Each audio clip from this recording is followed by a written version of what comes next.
안녕하세요. 오늘도 사연살롱을 찾아주셔서 감사합니다. 사연살롱 이야기들을 들으면 다 내 이야기 같아요. 삶의 희노애락이 단어가 있잖아요. 그래서 이곳에 제가 겪은 인생 이야기를 풀어내면 수십 년 동안 품어왔던 제 가슴의 하늘 조금이나마 덜어낼 수 있을 것 같아 용기 내 사연 보내봅니다. 요즘은 이혼이 참 흔하고 재혼도 많이들 하죠. 그런 TV 프로그램들도 많고요. 나쁘지 않은 현상이라고 봐요. 안 그래도 오지랖 넓은 우리나라에서 남 눈치 안 보고 자기 삶의 만족을 찾아가는 게 참 좋잖아요.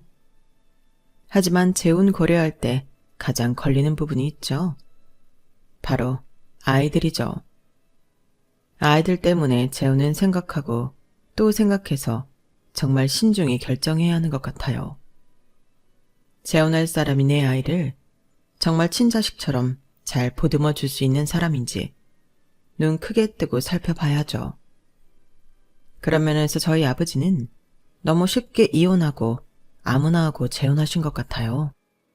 제가 그 계모 때문에 당한 서름을 생각하면 아직도 마음이 미어진답니다. 그래서 전 배우자 조건이 이혼 절대 안 할 사람이었어요. 다행히 착한 남편과 아이 낳고 알콩달콩 잘 살고 있네요. 평생 이 마음 변치 않도록 노력하면서 살아야겠죠. 사필귀정이란 말이 맞는 건지 하여튼 그 악독한 계모는 현재 인생의 나락으로 빠지고 말았어요.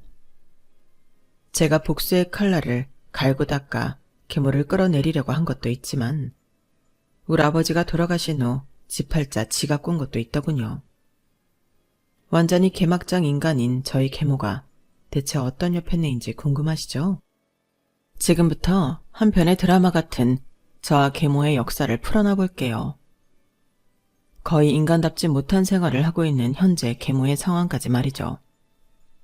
지금부터 시작할게요. 드디어 50억 부자가 되었다, 수연아.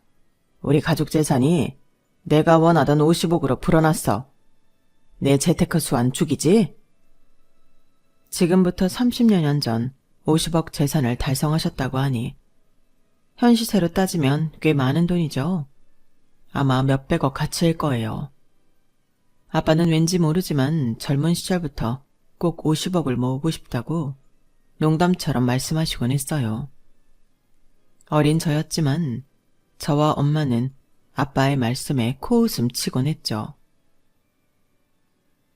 여보, 50억이 어디 개 이름이야? 5억도 없는 우리가 무슨 수로 50억을 모아요, 참. 수연엄마, 두고 봐. 내가 꼭 50억 모으고 죽을 거야. 이 박지철이 사전에 불가능은 없다고. 저희 엄마 아빠는 둘 다 흙수저 집안에서 태어나 정말 가난하게 자랐어요. 시골 노지에서 마구잡이로 자란 과일이나 풀 등을 뜯어먹고 데쳐먹으며 굶주린 배를 그나마 채울 수 있었다고 하네요.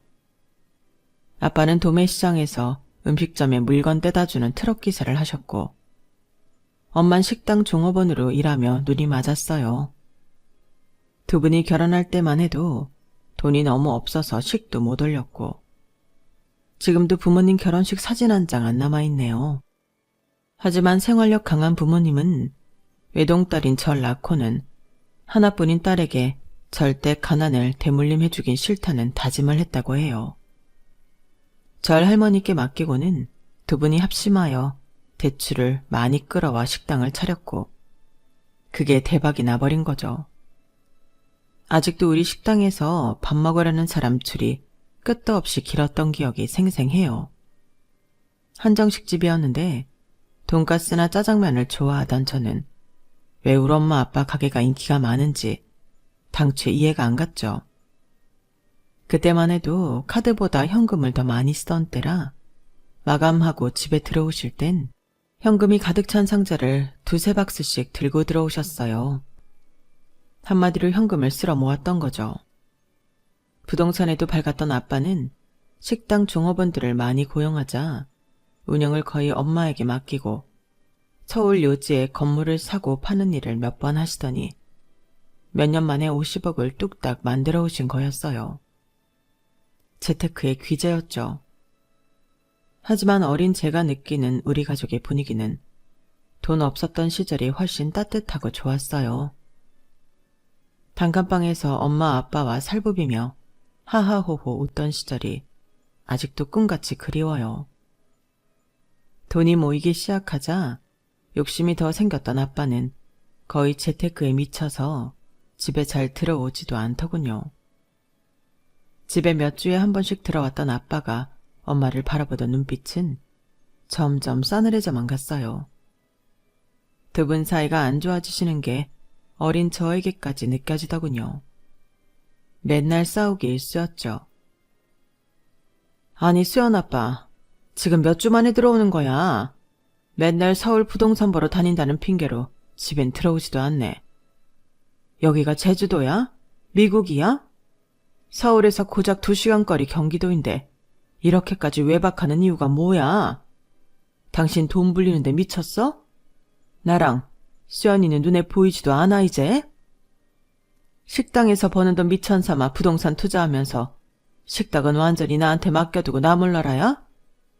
나도 식당에 24시간 종속된 삶이 아주 지긋지긋하다고. 내가 5억도 안 되는 돈을 50억으로 불렸는데 수고했다는 말을 못할 망정. 뭐? 지긋지긋하다고? 그래, 그럼 갈라서. 나도 더 이상 할매나 마찬가지인 당신이랑은 살기 싫어. 뭐? 이제 본색을 드러내는구만. 당신 내가 바보 천치인 줄 알아? 그동안 딴 년이랑 살림 차린 거 내가 모르고 있을 줄 알았지. 내가 흥신소 사람 붙여서 구린내 나는 당신 뒤 다 캐봤어. 무려 20살 어린 여자애랑 놀아나고 있더라. 당신 지금 제정신이야? 나 그 얘기 듣고 쓰러질 뻔했다고. 야, 이 미친 옆에 내가 이제 미행까지 해? 참네. 그래, 서울 가니까 이쁘고 쭉쭉 빵빵한 애들 열렸더라. 내가 강남 건물주라고 하니 줄줄 따르던데. 내가 40대 후반으로 안 보인대. 우리 딸 생각해서 정신 좀 차려 제발. 당신만 생각하면 요즘 스트레스 받아서 온몸이 뻣뻣하게 굳어버린다고. 당신이야말로 정신 차려. 당신한테 온갖 정이 다 떨어져 버린 현실을 직시하라고. 말이 나온 김에 그냥 마무리 지어야겠어. 나 그 여자한테 갈 거야. 저 식당이 노다지니까 당신이 식당 가져. 난 건물 가질게. 식당 운영하면 먹고 사는 건 문제 없겠지 뭐. 수연이는 딸이니까 엄마랑 지내는 게 더 편하겠지? 난 내 집만 간단히 챙겨서 떠날게. 다른 건 변호사 통해서 마무리 짓자고. 뭐? 당장 떠나겠다고? 변호사? 지금 나와 딸내미 버리고 진짜 이혼하겠다는 거야? 야, 이 미친놈아. 정신 차려. 공포의 눈으로 엄마 아빠 싸우는 장면을 보고 있었는데 갑자기 엄마가 심장을 부여잡고 쓰러지셨어요. 짐 챙기러 가려던 아빠는 심폐소생술도 해보고 허둥지둥대며 엄마를 살리기 위해 갖은 애를 다 쓰셨죠. 하지만 119에 실려간 엄마는 이미 사망하셨다는 판정을 받았고 그게 엄마의 마지막 모습, 음성일 줄은 꿈에도 몰랐어요. 장례식이 끝난 후 아빠는 선언했던 대로 그 20살 어리다는 여자를 집으로 데리고 오셨고 엄마의 사망신고와 함께 그 여자와 혼인신고를 이미 마쳤더군요. 모든 게 일사천리였죠. 전 엄마를 너무 허망하게 잃은 충격으로 실어증이 와서 말을 제대로 못하는 지경에 이르렀어요. 초등학생이던 제가 갑자기 말을 잘 못하게 된 거란 계모의 대답이 아직도 생생하네요. 너 초등학생이 말도 제대로 못하니? 어쩜 그래? 신기하다. 아, 해봐. 혀가 잘못된 거 아니야? 뭐, 난 오히려 편하네. 피도 안 섞인 남의 새끼를 보려니 배알이 꼴렸는데 앞으로 파출부 아줌마 쓸 거니까 그 아줌마랑만 손짓 발짓으로 소통해. 말도 못하는 게 나한테 뭐뭐 해달라 귀찮게 요구하지 말고. 알았지? 파출부 아줌마와 병원을 다니며 실어증을 열심히 치료한 결과 차차 나아지긴 했어요. 그런데 그 과정에서 전혀 도움을 안 준 계모와 아빠가 참 밉더군요. 우리 엄마가 너무 보고 싶었어요. 그렇게 문전성시를 이루던 식당은 주인이었던 엄마가 돌아가시고 계모한테 맡겨지자 제대로 운영될 턱이 없었죠. 점점 손님이 줄더니 딱 6개월 만에 폐업 수순을 밟게 되었어요. 잘 됐네.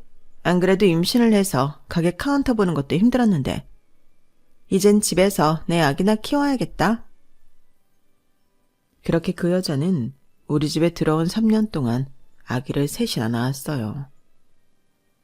아들 1명에 아들 쌍둥이 2을 더 낳더군요. 50이 된 아빠는 아들들을 보며 좋아 죽더이다. 아유, 우리 색시 수고 많았어.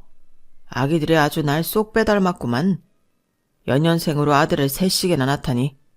강남 건물주니까 아이들을 이렇게 많이 낳을 수 있는 거지 뭐. 내가 보기엔 우리 아빠와 하나도 안 닮은 그 아기들을 보는 제 기분은 너무 이상했어요. 이미 그 집안에서 전 없는 존재나 다름없었죠. 집안의 모든 관심은 연달아 태어난 배다른 동생들로 향했어요. 전 사춘기 나이였지만 때 한번 부릴 수도 없었어요. 누구 하나 제 말을 들어주는 사람조차 없었기 때문이죠.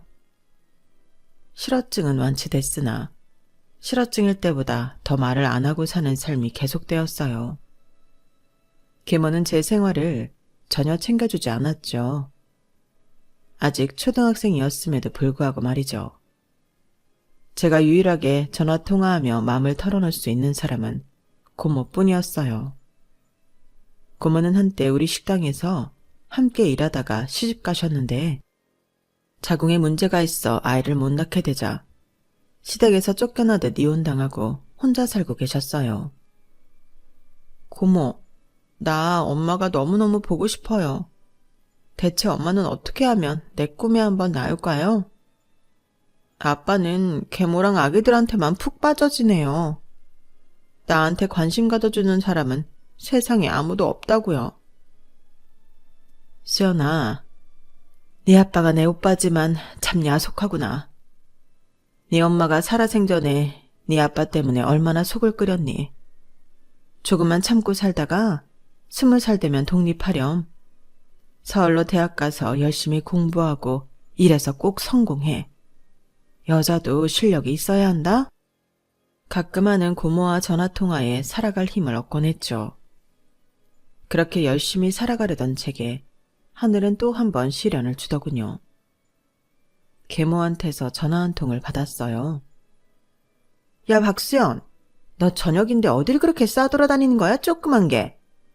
네 아빠 죽었다. 얼른 병원으로 택시 타고 와. 뭐?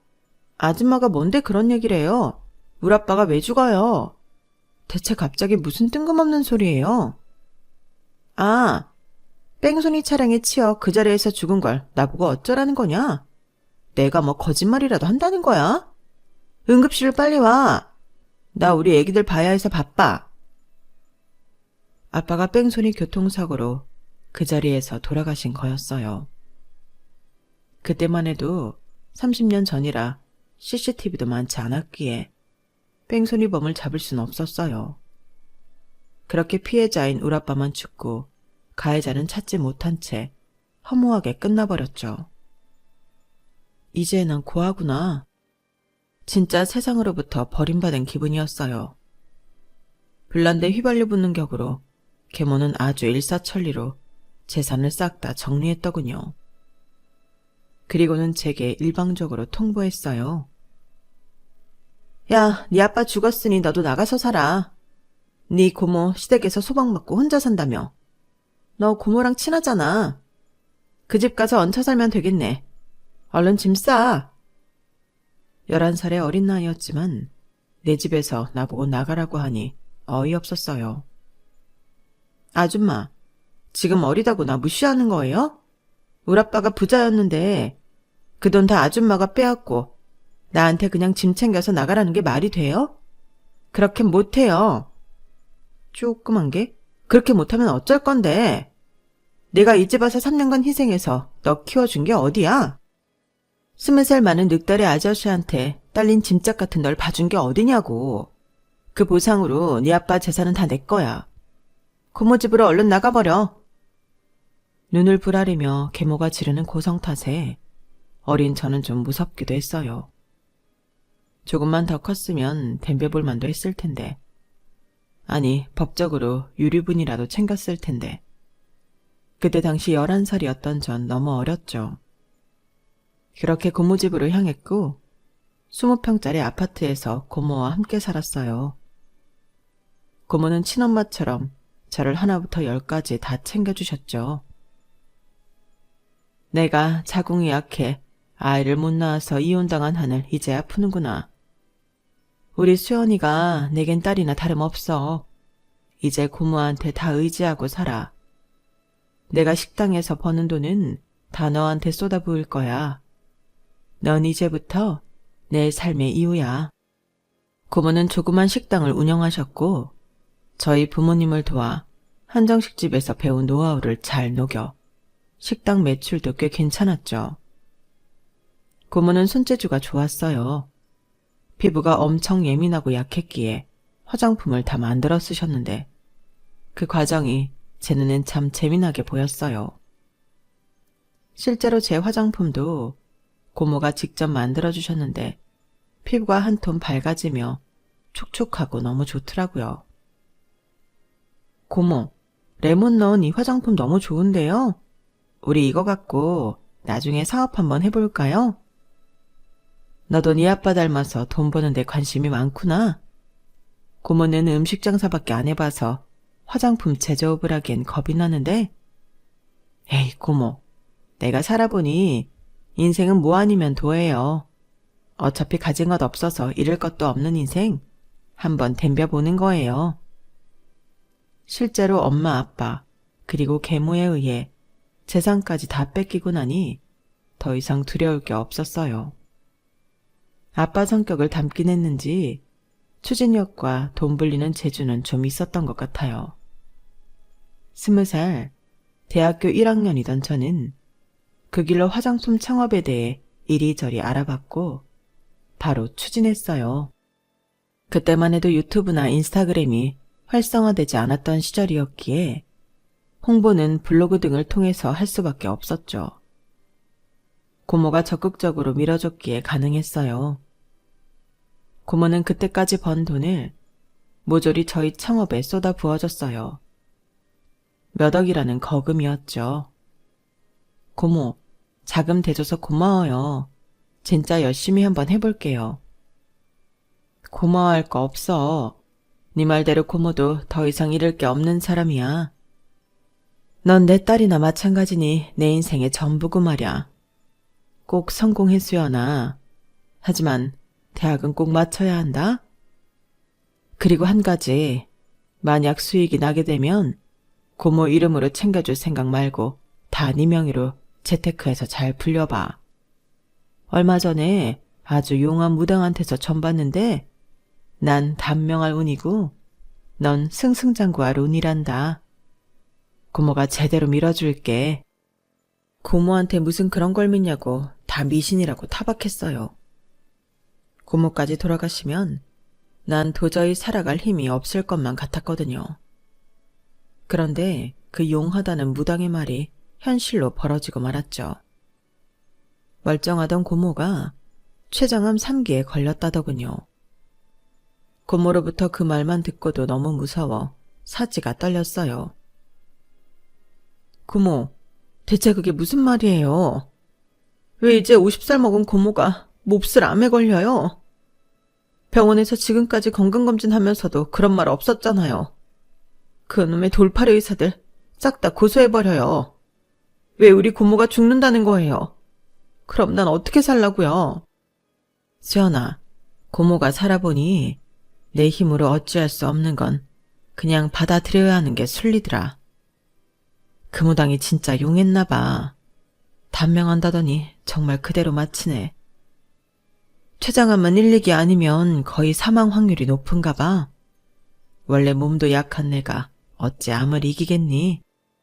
다른 건 고모도 다 받아들이겠는데 우리 수연이가 어찌 혼자서 살아갈지 너무 걱정이네. 그 계모년한테서 네 아빠 재산 조금이라도 뺏어올 걸 그랬다. 나중에 그 계모 만나거든 꼭 안갚음 단단히 해줘라.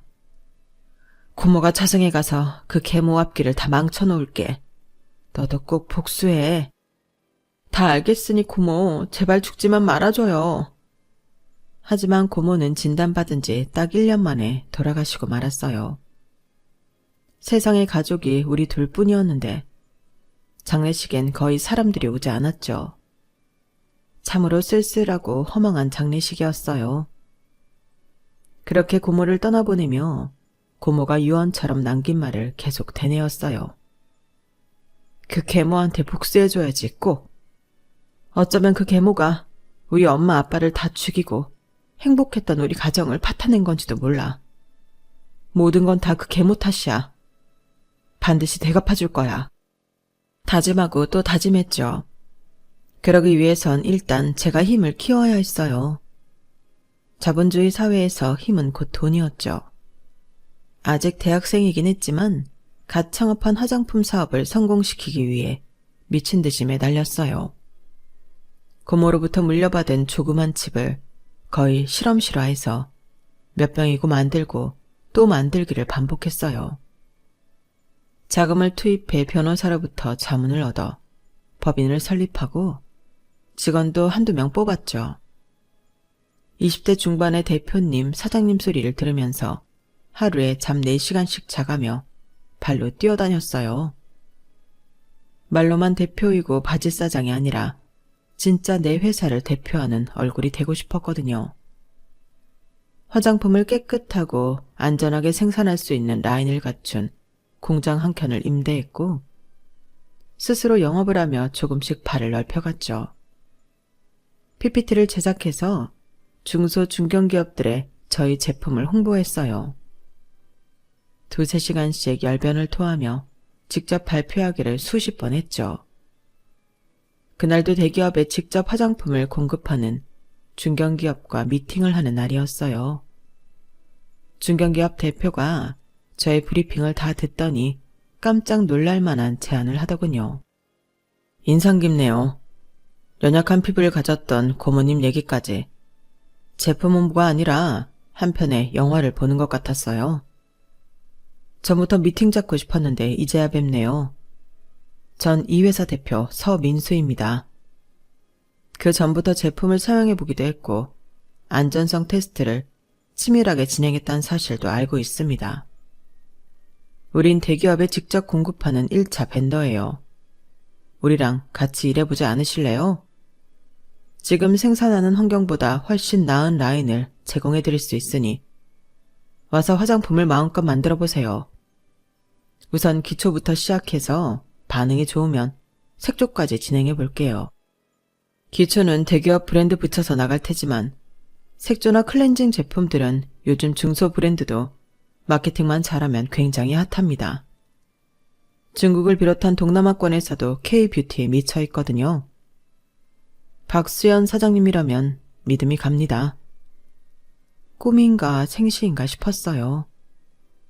대기업 1차 벤더면 엄청나게 큰 회사인데 그 회사 대표님이 직접 우리 회사에 와서 꿈을 펼쳐보라니 지난 몇 년간 고생한 보람이 이제서야 오나 싶었죠. 전 그 대표라는 사람한테 90도로 인사하며 감사하단 말을 골백 번은 한 것 같아요. 제가 창업한 조그만 회사는 대기업 1차 벤더에 흡수되었고 그 후로 저의 열정과 큰 회사의 자본이 만나 일은 일사천리로 진행되었어요. 계모에 대한 복수는 일단 뒤로 한 채 그땐 돈에 미쳐 있었던 것 같아요. 그렇게 화장품에 미쳐서 산지 한 5년쯤 되자 제겐 무려 20억이라는 돈이 모여 있더군요. 딱 2가지의 모순적인 감정이 들었어요. 엄청난 돈이 모였구나라는 생각과 동시에 복수를 하기엔 아직 부족하다란 감정이었죠. 더 달려야겠다. 제 자신에게 책찍질했어요. 그러던 어느 날 지난 5년간 저에게 물심양면 지원해준 든든한 파트너이자 1차 벤더 대표님이 저녁 한 끼 하자고 하더군요. 업무 회의인 줄 알고 살짝 긴장한 채 자리에 나갔죠. 다른 직원분들은 좀 늦게 오나 봐요. 비서님도 안 보이시네요. 오늘은 수연 씨와 단둘이 식사하고 싶었어요. 그래도 되죠? 지난 5년간 묵묵히 바라만 봐왔는데 이젠 좀 표현하고 싶어서요. 전 속으로 별별 생각이 다 들더군요. 이제 좀 성공할 만하니까 날 회사에서 내치려는 건가? 나 잘리는 거야? 대체 뭘 표현한다는 거지? 그때부터 떨리기 시작하더군요. 아, 제가 업무하는 데 있어 뭐 부족한 게 보이셨나요? 가감 없이 말씀해 주셔도 됩니다. 고치겠습니다. 맞아요. 고쳐주세요. 절 대하는 태도를 완전히 바꿔주셨으면 좋겠어요. 아주 솔직하고 담백하게 말할게요. 난 수연 씨보다 10살 많은 40대 노땅이고 한 번 이혼한 경력이 있는 돌싱인 거 아시죠? 아, 참고로 아이는 없어요. 20대에 결혼했었고 이혼까지 했으니 벌써 근 20년이 다 돼가네요. 한참 외로울 찰나에 수연 씨가 눈에 띄었어요. 처음 볼 때부터 내 여자라고 생각했어요. 수연 씨가 절 상사로서 매우 어렵게 대하는 건 알고 있지만 이젠 좀 만만하게 봐주면 안 될까요? 남자로서 말이죠. 우리 지난 5년간 밤낮으로 일하면서 서로 성격 파악은 끝났잖아요. 어때요, 저? 이젠 날 남자로 받아들여줄 수 있을까요? 전 너무 놀라서 아무 말도 할 수 없었어요. 대표님이 그런 마음을 품고 계실 줄은 꿈에도 몰랐거든요. 그때부터 다른 의미로 가슴이 터질 듯이 쿵쾅대더군요. 잠깐의 정적 후 그냥 아무 말 없이 서로 쳐다보며 웃었어요. 그리고 테이블 위로 서로 손을 잡았죠. 그게 우리 커플의 시작이었네요.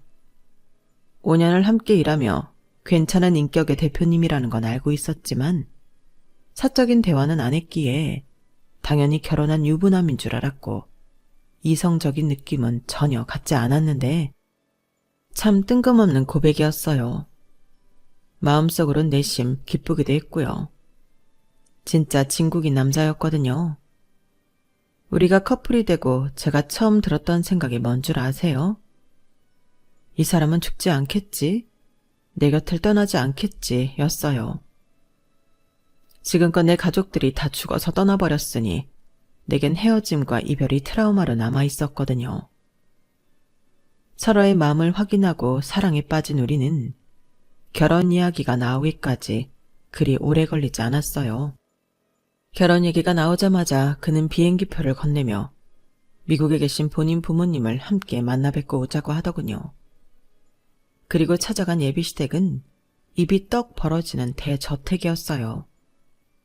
미국에 대해선 잘 몰랐지만 나중에 알고 보니 헐리우드 유명 배우들도 살고 있다는 부촌 중의 부촌이더군요.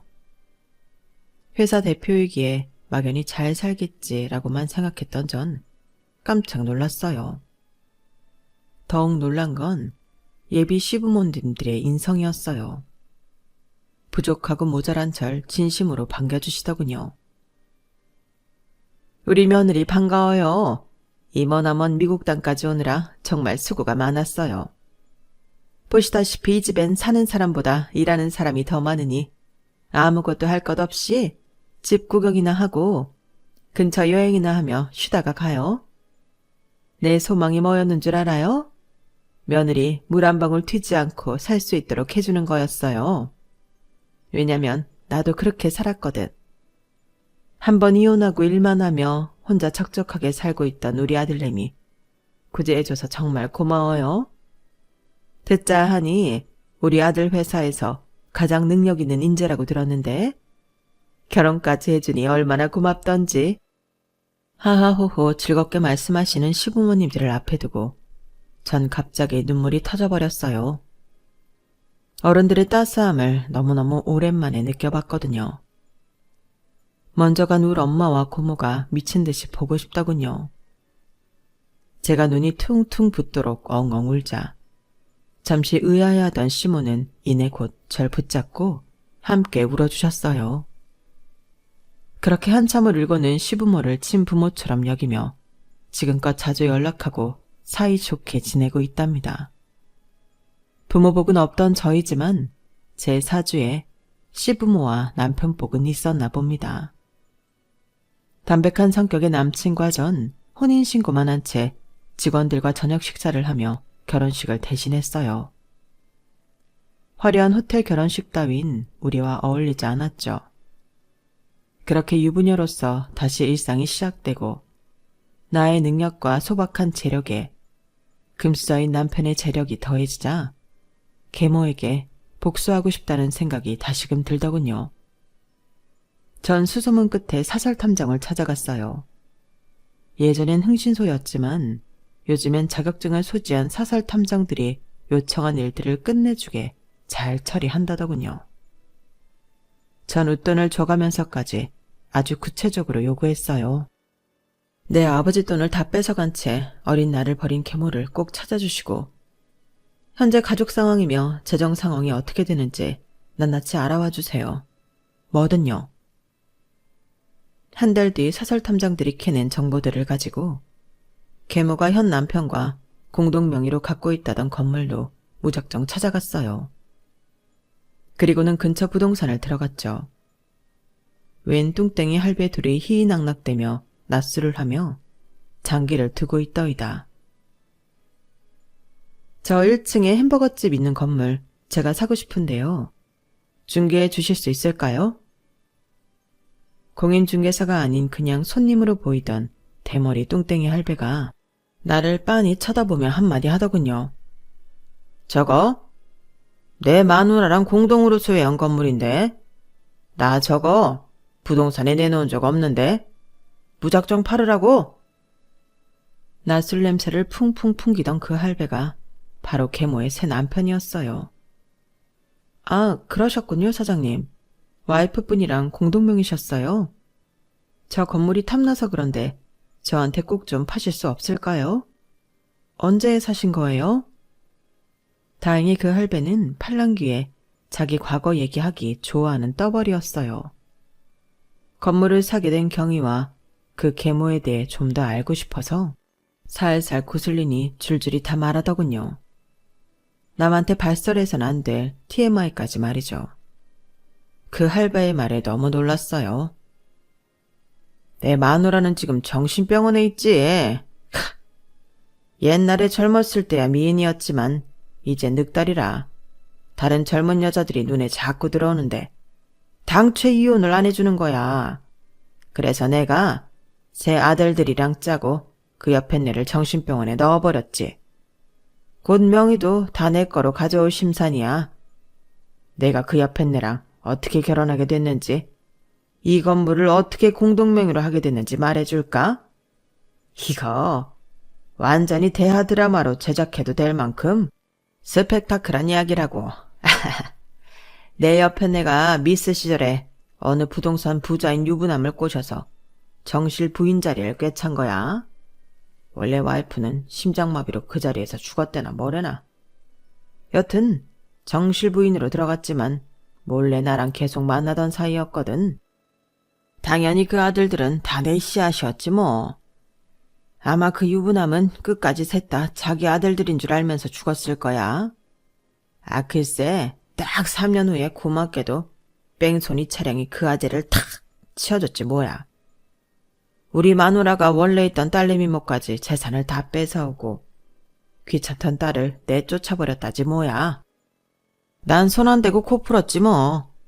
그 집에 꽁으로 입성해서 유부남이 남긴 재산 다 나랑 공동명의로 하고 여지껏 떵떵거리며 잘 살았지. 근데 이제 한 20년 살다 보니 딴 여자 품이 그립더라고. 난 부자가 되었으니 술집만 가도 얼마나 인기가 좋은 줄 알아? 김 사장, 자네가 똑똑히 봤지? 내 인기? 그 노인네의 이야기 속 딸내미 인천은 피가 거꾸로 솟는 기분이었어요.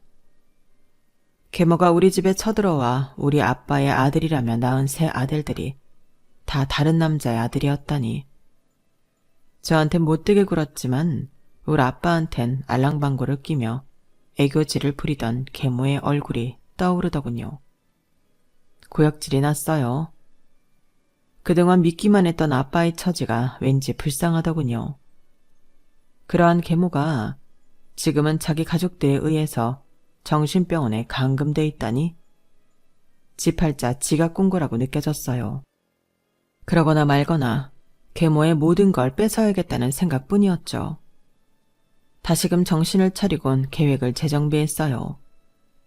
그 건물을 팔 생각이 없다는 그 할배 때문에 계획을 변경해야 했죠. 우선 남편에게 다 털어놨어요. 단순한 부동산 투자가 아니었기 때문이었죠. 남편의 대답은 제게 용기를 줬어요. 나한테 가진 건 돈과 당신뿐이야. 당신에게 그런 아픔과 분노가 있는 줄은 몰랐어. 허투루 쓰겠다는 것도 아니고 강남 요지의 빌딩을 사드리겠다는 건데 아예 우리 법인 업종에 부동산 투자업을 추가로 본격적으로 뛰어들지 뭐. 내가 뒤에서 든든히 도와줄게. 걱정 마. 천군만마 같은 남편의 지원 덕분에 전 계획을 차분히 실현해 나갔어요. 우선 계모가 공동명의로 갖고 있다던 빌딩에 주위의 빌딩들을 하나씩 사모으기 시작했어요. 시세보다 높게 쳐준다고 하니 안 판다고 하는 건물주는 다행히 없었어요. 그때가 한창 부동산 불경기여서 그랬나 봐요.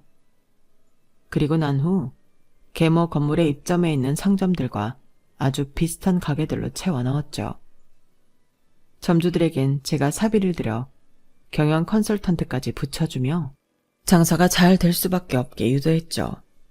마케팅까지 활발히 해주면서 말이죠. 그러자 몇 달 만에 계모의 낡은 건물에 입점해 있던 가게들은 줄폐업을 하게 되고 공실이 뻥뻥 나기 시작합니다. 맨날 낮술만 처먹으며 근처 공인중개사 사무실에서 놀고 자빠져 있던 계모의 현 남편은 자기 명의로 전부 빼돌리려던 건물의 임차인들이 거의 다 빠져나가자 급하게 매물로 내놓더군요. 옳았구나 하고 저와 남편은 공동명의로 그 건물을 아주 헐값에 사들일 수 있었죠. 계모의 현 남편과 매매 계약을 하면서 슬쩍 물어봤어요. 계모가 현재 어느 정신병원에 있는지를요. 아내분은 언제까지 정신병원에 가둬둘 거예요?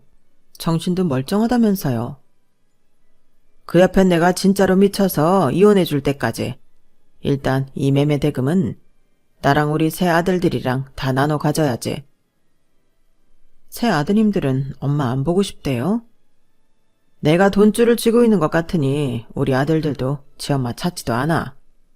손수 지네들 손으로 지엄마를 정신병원에 모셔다 드렸다니까. 그렇지 않으면 내가 상속 한 푼도 안 주겠다고 했거든. 또 손 안 대고 코풍격이지 뭐. 계모가 악마인 줄 알았는데 더 악마는 따로 있었어요. 눈 하나 깜짝 안 하고 이런 얘기를 남인 우리한테 다 털어놓을 수 있는지. 아무리 술에 쩌든 알코올 중독자 할배라 할지라도 무서울 지경이었죠.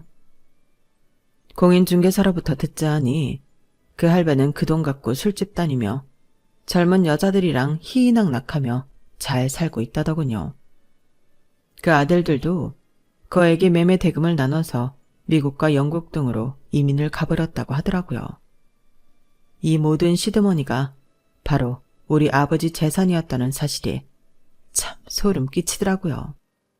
바보 같은 우리 아빠 어쩌자고 이런 족속들과 엮인 여인네를 선택했는지. 자, 이제 저의 마지막 미션이 남았어요. 남편과 함께 계모가 감금돼 있다던 정신병원으로 향했죠. 가슴이 두근두근 긴장되더군요. 그 여자를 만나면 바로 얼굴에 침이라도 뱉어주려고 했죠.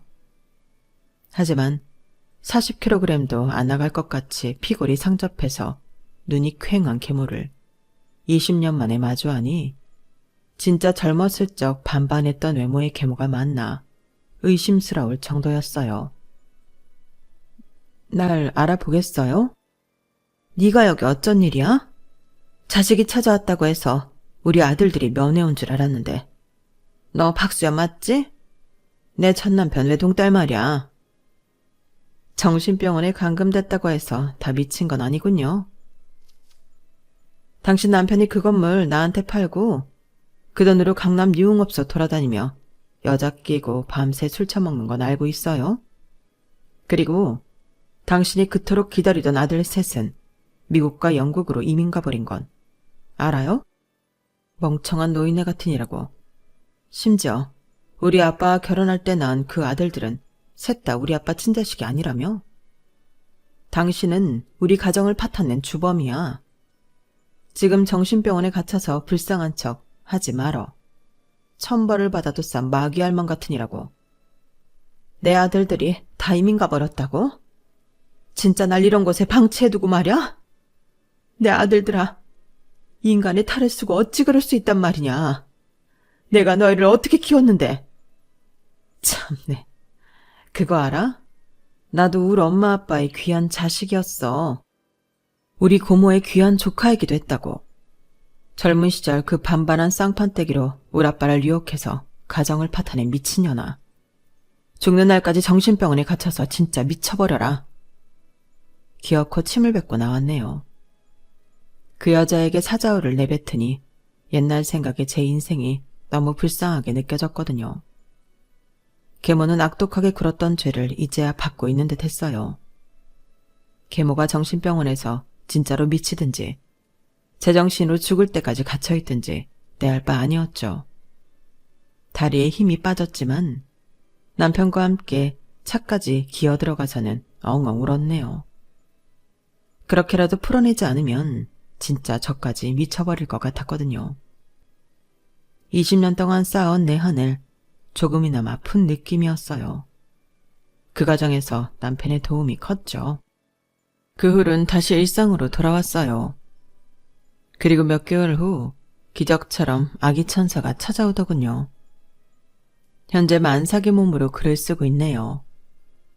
제 자식에게 꼭 해줘야겠다는 다짐을 한 건 바로 든든하고 행복한 가족을 만들어주고 싶다는 거예요.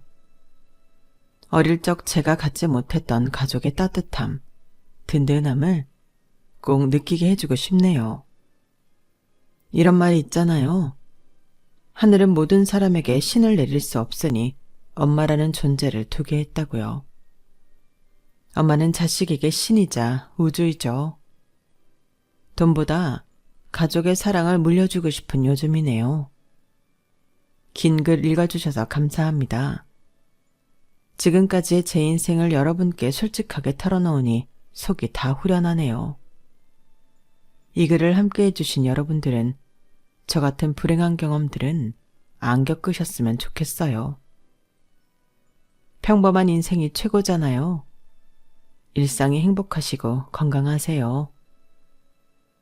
여러분, 사연 댓글에 응원과 현명한 조언 부탁드려요. 좋아요와 구독은 저에게 큰 힘이 됩니다. 오늘도 좋은 일 가득하세요.